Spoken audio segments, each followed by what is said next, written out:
Está começando o Diploidcast. Aqui seu ganho é garantido. Boa tarde, pessoal. Todos bem?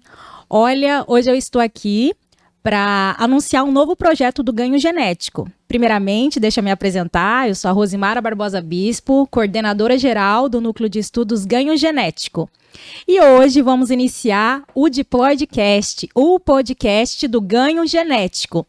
E nosso propósito é trazer profissionais do Brasil e do mundo para falar sobre genética e melhoramento de plantas, bem como para falar sobre assuntos relevantes como o desenvolvimento de habilidades interpessoais. Então, se você quer ficar por dentro de todos esses assuntos, basta nos acompanhar. E hoje o nosso primeiro convidado é o Dr. Samuel Camperforst. O Dr. Samuel Camperforst, ele vai contar um pouquinho sobre a experiência dele durante o doutorado sanduíche. Seja bem-vindo, Samuel. Obrigada por ter aceitado o nosso convite. Obrigado eu. É um prazer enorme estar aqui. Fico feliz em poder, compartilhar um pouquinho da experiência no exterior. Fico mais feliz ainda. Já estou pulando um pouquinho as falas. Já fiz parte do núcleo, então eu vendo o núcleo com esses novos projetos, eu fico muito feliz. É um prazer. Que bom, então você está se sentindo em casa. Totalmente em casa. Samuel, olha, antes da gente começar o podcast, eu já gostaria de te presentear com uma caneca personalizada do nosso grupo de estudos. Muito bem. Olha só, temos aqui a canequinha personalizada e você pode se sentir à vontade para usar ela da forma que você quiser. Beber uma aguinha, um café, uma cerveja, o que a ocasião pedir. Muito obrigado. Geralmente a gente ganha a lembrancinha no final do trabalho, do dever cumprido, mas eu ganhei antes, então muito obrigado. Vou continuar na água, mas na minha garrafinha, obrigado, será para outras ocasiões. Imagina, a gente que agradece. Samuel, então sinta-se à vontade, o papo vai ser bem descontraído, a gente quer saber essa experiência, o que é um doutorado de sanduíche, que eu tenho certeza que muitas pessoas não sabem, muitos estudantes que estão, na sua pós-graduação, está iniciando agora, vai receber umas dicas que com certeza vai fazer a diferença durante esse processo, entender melhor o que é. Porque, estou falando para você, já ouvi pessoas, colegas, perguntando, mas o que é um doutorado de sanduíche? A pessoa vai para fora e fazer aquela cara assim, tipo, vai fazer um sanduíche mesmo? Preparar um sanduíche com a mão? Pessoal, isso já aconteceu. Mas o Samuel vai contar um pouquinho dessa experiência e falar o que é o doutorado de sanduíche. Pois bem, Dr. Samuel, qual que é a sua linha de pesquisa? Você trabalha com o quê? Tá ótimo. Bom, Mara, deixa eu fazer uma breve apresentação, acho que cabe para esse momento. Eu sou biólogo, eu tenho mestrado em recursos genéticos vegetais e doutorado aqui pela UENF em genética e melhoramento de plantas. Bom, e durante o terceiro ano do doutorado, fui para Barcelona, na Universidade de Barcelona, fazer o doutorado de sanduíche. E será um prazer se as informações que eu trouxer aqui poderão colaborar com alguém. Minha linha de pesquisa. Bom, tudo começou em 2015, com a minha chegada na UENF. Eu sou vinculado ao Laboratório de Melhoramento Genético Vegetal no setor de milho e pipoca. Na ocasião, eu trouxe a proposta que era trabalhar com estresse hídrico. E a instituição acolheu, até então não havia sido desenvolvido nada nesse sentido, e a instituição acolheu o tema déficit hídrico. E desde então a gente está trabalhando, já somos muito felizes, conseguimos publicar bastante artigos a respeito disso. Essa pesquisa que me levou a fazer o sanduíche. A gente trabalha com a seleção de genótipos tolerantes à seca ou eficientes no uso da água. A gente vem trabalhando um pouquinho no sentido de compreender a ação gênica das características de importância nesse sentido. Então, a temática da minha pesquisa é déficit hídrico, estresse hídrico no solo. Muito bacana, Samuel. É importante essa linha de pesquisa que você tem trabalhado, está inserido. A gente sabe que as mudanças climáticas estão cada vez está aumentando, está cada vez mais em evidência, e a gente sabe que a seca ela está se acentuando mais em determinadas regiões, não só no Brasil, mas no mundo inteiro. Então, essa linha de pesquisa, sem sombra de dúvidas, é muito importante para o futuro e para o desenvolvimento agrícola no todo, para as próximas gerações futuras. E, Samuel, e agora? Aquela pergunta você pode responder de forma técnica ou de uma forma mais informal. O que é o doutorado sanduíche? Conta pra gente. Tá bom. Só complementando o que você falou, a questão do apelo científico sobre essa demanda, né, o estresse hídrico. De fato, quando a gente está escrevendo um projeto sobre seca, a primeira coisa que a gente coloca lá como justificativa são os Objetivos de Desenvolvimento Sustentável, e quando a gente trabalha nessa vertente, a gente consegue contemplar algum dos Objetivos de Desenvolvimento Sustentável, ou seja, a gente trabalha no sentido de atender e fazer alguma coisa para pautas globais, né, assuntos globais. Aí você me perguntou o que é doutorado sanduíche. Eu, de fato, gostaria de responder, trouxe uma cola aqui, que eu estou dando uma olhadinha aqui para baixo. Doutorado científico,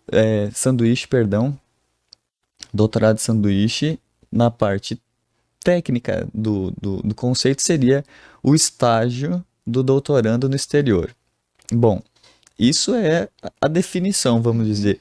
Mas, na prática, doutorado sanduíche é uma forma de enriquecimento pessoal, profissional, cultural. As experiências de sair do seu país, de sair da sua universidade e ir para outro local, significa crescer cientificamente, profissionalmente e culturalmente. Doutorado sanduíche, estágio no exterior, que tem de brinde e muito importante esses aspectos citados. Olha, bacana. Samuel, eu fico com essa segunda parte aí. Eu também penso que essa é a parte mais importante. Muito mais importante. Olha aí, pessoal. Então, fiquem ligados na explicação do Samuel e pense bem. Doutorado sanduíche, associa a isso que ele falou agora, tá bom? Samuel, e como você conseguiu contato para fazer o doutorado sanduíche na Espanha? No caso, né? No seu caso, foi na Espanha. Como é que foi todo esse processo? Tá certo. Bom, foi uma forma bastante curiosa. Tudo começou... Eu fiz o doutorado de 2015 a 2019. Começou em 2016. Eu falo que fazer o doutorado de sanduíche é uma relação e que a gente tem que desenvolver, construir essa relação. Em 2016, eu fui participar de um simpósio, no tempo que os simpósios eram presenciais. Essa é a parte importante de ter o simpósio presencial, porque naquele momento do cafezinho, onde os palestrantes estão, né, mais descontraídos, você pode abordá-los e iniciar conversas. Então, era um simpósio do grupo de Lavras. Você lembra o nome dele? Genufla? Isso, exatamente, lá. Era um simpósio de atualização em genética e melhoramento de plantas, e um dos palestrantes era José Luiz Arauz. E eu confesso, não estava atinando e percebendo quem estava na minha frente. E ele foi apresentando determinados artigos e determinadas metodologias, e eu fui, nossa, isso é familiar. Estou reconhecendo esse nome, estou reconhecendo essa técnica. Na época, eu peguei, abri o projeto que estava no celular e fui ver quantas vezes eu tinha citado esse Arauz, porque afinal já era familiar. E eu fui ver que eu tinha citado nada mais, nada menos do que 7 vezes ele nas referências do meu projeto. E eu, gente, o que está acontecendo aqui, né? Foi totalmente acaso, eu não sabia que essa pessoa estava lá, e eu iniciei uma conversa e falei sobre a possibilidade dele receber estudantes brasileiros no exterior. Início da relação.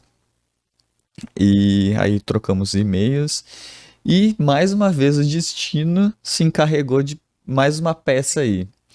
Porque no ano seguinte ele era presidente de um simpósio em Barcelona, a cidade, né, onde fica a universidade.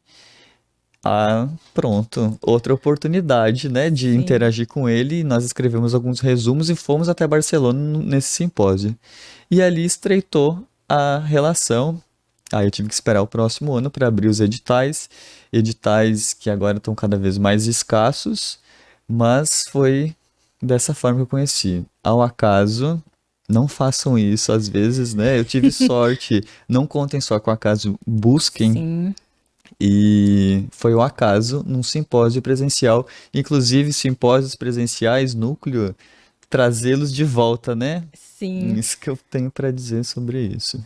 Olha só que bacana. Então, Samuel, quando tem para ser, o universo Com vai certeza. de alguma forma mostrar o caminho. Foram duas, né, oportunidades que você teve, porque foi oportunidade, porque você Uhum. poderia estar ali, ver o palestrante identificado e não ter feito nada, mas você foi lá, vou estreitar os laços, conversar, firmou uma parceria que combinou, né, com a sua ida para a Espanha, na Universidade de Barcelona, e Exato. você conseguiu então desenvolver a sua pesquisa nesse doutorado de sanduíche com ele. Muito legal. E olha, determinado, correu atrás. Samuel, então tá, você estava aqui no Brasil, decidiu aplicar para o edital, concorrer ao processo, passou e foi. Mas conta pra gente como que ocorreu, como que se deu o seu processo de adaptação com a nova cultura, em um novo país, na Europa. O mais forte sobrevive, não é mesmo? Você foi um sobrevivente? Bom, quem fala isso é Darwin, né? E sim, o mais forte, o mais adaptado sobrevive. Então, não é fácil.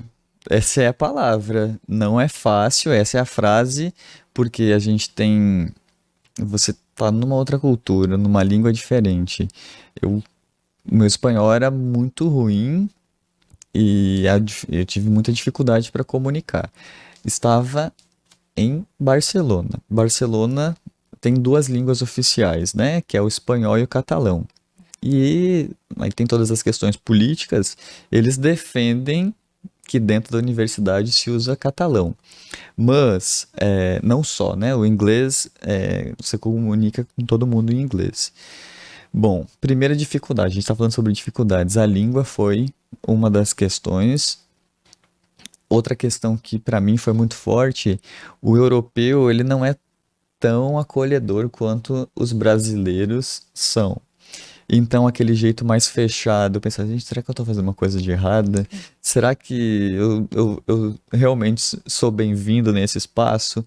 Mas, né, isso foram nas primeiras semanas. Depois você consegue quebrar esse gelo, mas então essa primeira impressão deles serem mais fechados durante o ambiente de trabalho, não se conversa com ninguém. Então, é o cafezinho que é a oportunidade, a brecha para você, né, desenvolver conversas no sentido pessoal, dificuldades, adaptação, sim, língua é um problema. Deixa eu ver, anotei mais umas coisinhas. Particularmente Barcelona, encontrar um lugar para morar é muito difícil. Então, eu queria sair do Brasil com todas essas questões fechadas. E aí eu não consegui. Usei aplicativos para conseguir uma casa, não consegui. Eu consegui um período de 4 a 5 dias, e em 4 a 5 dias eu tive que encontrar uma casa. E como você tem o perfil que vai ficar 9 meses, não é um perfil muito atraente. Eles querem pessoas que ficam temporadas maiores. Então a questão da moradia foi um problema. Não morei com brasileiros porque a gente tem que tentar fugir disso. A gente tem que, de fato, morar com as pessoas locais para troca ser mais forte, né? E eu tive uma questão muito importante, que me ajudou nessa quebrada de gelo logo no início, essa dificuldade. O laboratório de ecofisiologia vegetal da Universidade de Barcelona tinha alemães, americanos, pessoas da Turquia e latinos, Argentina, Colômbia. Então esses latinos que são mais parecidos e mais acolhedor como a gente, foi ali a forma de quebrar esse gelo com eles. Em resumo, dificuldades. você passa uns perrenguezinhos assim para adaptação inicial, mas isso dura 2, 3 meses no meu caso e depois tudo fluiu muito bem. Essa questão se resolveu. Que bom, então. Sobreviveu, né? Está aqui hoje com a gente. E eu tenho certeza que todas essas dificuldades, seja em qual for o novo projeto que você vai iniciar, sempre vai existir, umas com maior, outras com menor grau, mas é persistir e não desistir. Essa parte que tu fala de que não quis morar com brasileiro, tá certo, eu também concordo com você. E a experiência da cultura, olha só, você foi para a Espanha, mas você com certeza teve um pouco de contato com a cultura alemã, porque se você morou, conheceu um alemão, ele vai trazer, ele trouxe, né, de alguma forma, algo da cultura dele, com o colombiano, né, dos países ali latinos. Então, querendo ou não, você se aproximou de outras culturas, além do que estava ali, além da cultura local. Muito bacana, Samuel. Agora, indo para uma parte mais técnica, falando do seu trabalho lá, da sua pesquisa, no que você desenvolveu. Quais foram as habilidades técnicas que você desenvolveu no laboratório ou no campo? Conta pra gente um pouco. Tá bom. Apesar, né, no Brasil, o programa de pós-graduação em genética e melhoramento de plantas. E quando se fala em estresse hídrico, a gente utiliza diferentes técnicas de fenotipagem. O laboratório lá não era de melhoramento, o laboratório era de fisiologia vegetal que utilizava ferramentas de fenotipagem para a seleção dos genótipos na condição de seca. Então o melhorista lá era eu, os demais eram fisiologistas. Bom, mas a parte técnica, né? Principalmente se utilizou as imagens espectrais para a seleção dos genótipos, dominar essas técnicas. Se utiliza muito no laboratório em questão os isótopos de carbono e nitrogênio para a seleção de genótipos superiores. E eles têm, de fato, eles estão, assim, as casas de vegetações, quando comparadas com a da UENF, possuem muito mais estrutura.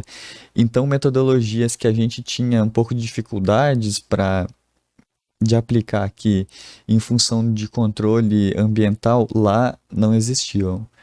Então, tecnicamente, aprendi técnicas de fenotipagem, utilizar a questão dos isótopos estáveis de carbono e nitrogênio, e interagir com o grupo de fisiologista, que é muito rico, porque melhoristas têm uma visão e fisiologistas têm outra, e, obviamente, elas se complementam. Isso aí, muito bacana. São pesquisas que eu acho que no Brasil existe pouco, então esse seu contato, sua ida lá, você teve o conhecimento e de alguma forma você trouxe esse seu conhecimento para cá. Isso já linka a próxima pergunta que eu vou te fazer. Como você tem aplicado esses conhecimentos na pesquisa aqui na UENF atualmente? Como que esses conhecimentos têm contribuído? Há uma aplicação prática? Tem conseguido? Você comentou a questão da estrutura das casas de vegetações. Isso é um limitante ou não? Bom, a gente conseguiu adaptar muita coisa que era desenvolvido lá, a questão de controlar a água por meio da capacidade de campo, por meio de pesagem. Eles têm um esquema de lisímetro, esses termos que eu estou utilizando, a pesquisa voltada à seca, a gente precisa controlar o nosso meio. Então lá eles já tinham essas metodologias bastante claras. Ler um artigo científico te dá noção, mas de fato você está com aquilo na prática. Os artigos científicos têm as informações muito, né, curtas, e às vezes você não consegue reproduzir somente com as informações dos artigos. Então essa experiência lá foi muito importante e obviamente a gente conseguiu adaptar e trazer, tanto que alguns trabalhos de algumas pessoas depois de mim que envolveram mestrando, até mesmo doutorandos, utilizam as técnicas que foram aprendidas lá por meio do doutorado de sanduíche. Eu também gostaria de citar que eu acho importante a questão de devolver para o seu laboratório, para o seu programa, aquilo que você foi aprender no exterior. Né, o programa te oferece uma oportunidade, você tem que devolver isso. Eu acho que esse é o espírito também do doutorado de sanduíche. Então, estamos aplicando as técnicas desenvolvidas lá, sim, e foi fundamental a gente ter essa experiência para conseguir avançar na linha de pesquisa de déficit hídrico aqui no Brasil, principalmente na cultura do milho e pipoca, que é com que a gente trabalha. Muito bacana, Samuel. Então é bom ouvir isso de você, essa sua preocupação em passar o conhecimento que você teve. Eu acho que todo mundo deveria pensar dessa forma, tem que fazer dessa forma. Também não adianta você ter o conhecimento, não importa onde você conseguiu, se você obteve no doutorado sanduíche, você tem a obrigação de compartilhar. Devolver. É um compromisso seu, né? E é bacana. Então, só reforçando a importância disso. E para todos, né? Terem essa visão também, porque é até uma habilidade interpessoal. Já está na pessoa essa questão de compartilhar sem querer nada em troca. Porque às vezes a gente depara com algumas situações em que a pessoa não quer compartilhar com medo de um concorrente, ou não, essa técnica só eu aprendi lá, vai ficar só para mim, só eu vou trabalhar com isso. E você não cresce sozinho, você tem que crescer, né, com o teu grupo, com a equipe. Isso aí. Samuel, então lá, durante o seu sanduíche, nesse seu laboratório, no laboratório, né, que você ficou no caso, você conseguiu estabelecer outras parcerias com outro laboratório ou não? Somente ali com de fisiologia? Teve parcerias com outros laboratórios, assim como no Brasil você tem que pedir emprestado equipamento do outro departamento, do outro laboratório, sim, a ecologia estava ali do lado e alguns equipamentos foram fundamentais interagir com outros pesquisadores além daquele proposto, né? Então isso aconteceu. Eu queria dizer que, apesar de essa experiência ter ocorrido em 2018, de fevereiro até novembro de 2018, eu mantenho ainda o contato com essas pessoas. Várias pessoas, colegas de laboratório, doutorandos na época, se tornaram amigos, onde o Instagram é muito bom para a gente saber um pouquinho do que os outros estão fazendo e compartilhar um pouquinho daquilo que a gente está fazendo. Então a gente tem trocado e mantido a amizade. Já teve pessoas que vieram passar períodos aqui no Brasil e aí a gente, não, né? Oportunidade para se encontrar. Então a gente já se encontrou, já recebi pessoas, já conheceram a minha casa aqui. Quero dizer também que os 9 meses são muito intensos e como eu tive que conduzir um experimento lá, eu coletei muitos dados e os artigos, que é importante, né? A gente sair daqui e voltar com a publicação, que é importante para o programa, é importante para a gente, para que fique documentada essa experiência. Eu ainda tenho materiais, dados para desenvolver artigos, né? Lá com o pessoal, porque de fato foi gerado muitos dados. E, inclusive, estão me cobrando, tá? Mas esse vídeo, tomara que não chegue lá, porque senão vai relembrar. Tô devendo ainda artigos, tá? Mas é bom publicar, é bom estar devendo artigo, porque isso é indicativo de que você fez muita coisa. Então, sua pesquisa rendeu tanto que até agora você não conseguiu publicar todos os resultados. Exatamente. E mostrando, então, que você é uma pessoa aplicada, está também tomando conta de um grupo de pesquisa na UENF, né? Levando as coisas tudo em dia, conseguindo ter o seu cronograma. Eu acredito que as publicações, elas vão aos poucos, né, sendo finalizadas. E eu desejo sucesso para ti, para o grupo de pesquisa. E para finalizar, Samuel, qual a mensagem que você deixa para os estudantes que estão buscando fazer o sanduíche em outro país? Bom, essa aqui eu anotei aqui, ó. Essa aqui é a questão mais importante, né? Que eu gostaria de destacar, os doutorandos estão passando por momentos difíceis para sair nessa época de pandemia. Vários editais foram suspensos. A gente aqui na UENF, a gente tem duas grandes possibilidades. Uma que é a CAPES, que são um número limitado de bolsas, e outra é a FAPERJ. A FAPERJ, no período inteiro de pandemia, não lançou edital. Mara, você está nessa caminhada, você está sentindo na pele. Sim, de fato. Então, não existe só essas duas alternativas. E aí a questão que eu falo é, doutorado de sanduíche é uma relação que a gente constrói.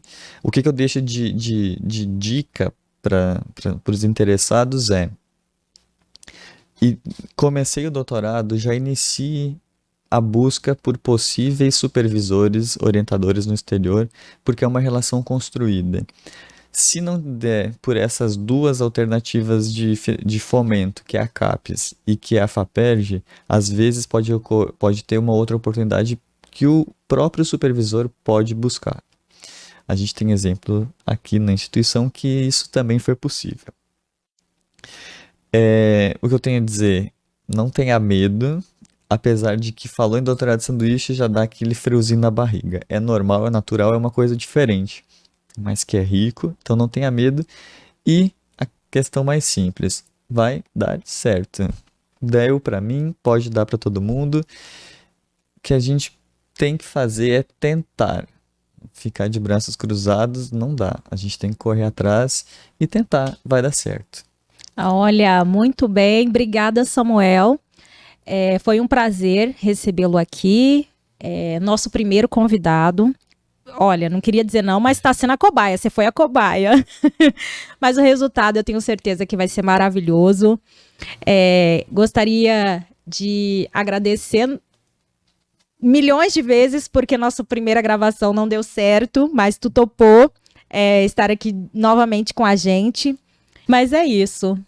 Obrigada e até uma próxima. Quero agradecer mais uma vez pelo espaço que vocês estão dando, me convidando, eu fico muito feliz.